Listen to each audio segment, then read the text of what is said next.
গ্রাম বাংলার ঐতিহ্যবাহী পাতা খেলা বা খেরি খেলা আপনারা যে যেটা নামে চিনেন না কেন, তবে মূলত খেলা একটাই। বিভিন্ন গ্রামগঞ্জের হাট বাজারে এই খেলাটা ব্যাপক পরিচিতি পায়। অনেক মানুষই দেখতে আসে দূর দূরান্ত থেকে ছুটে এই খেলাটা দেখার জন্য মূলত। তবে এই খেলাটা দেখতে গেলে যেমন খুব মজা লাগে, তেমন খুব কষ্ট লাগে। যিনি পাতা সাজেন মানুষরূপী, তার কষ্টটা যেন দ্বিগুণ বাড়িয়ে যায়। তবে আপনাদের মাঝে আমি তুলে ধরবো আজকের এই পাতা খেলা বা খেরি খেলার কয়েকটা বিষয় তুলে ধরতে চাই।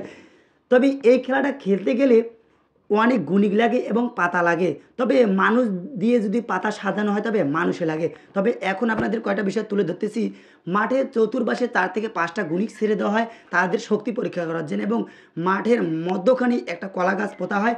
সেখানে কিন্তু নির্দিষ্ট বর্ডার অর্থাৎ সীমানা দিয়ে সেখানে 4 থেকে 5টা পাতা ছেড়ে দেওয়া হয়। সেখান থেকে প্রত্যেকটা গুণিক তাদের শক্তি পরীক্ষা করার জন্য বিভিন্ন কাঠখড় এতদিন যে পুড়িয়েছে সেই শক্তির বলে কিন্তু তারা তাদের পাতাগুলোকে নিজের দখলে আনতে চায়। এমন করেই কিন্তু আনতে চায়। যে যত বেশি পাতা আনতে পারবে সে তার শক্তি বেশি বলে গণ্য করা হবে এখানে। তবে মূলত খেলার উদ্দেশ্য এটাই, যার শক্তি বেশি সে তত বেশি পাতা নিজের দখলে আনতে পারবে। এদিকে এক গণিক তার শক্তি যেন নিজের আয়ত্তে আনতে পারছে না, অন্য গণিক তার শক্তি যেন কেড়ে নিচ্ছে বারবার।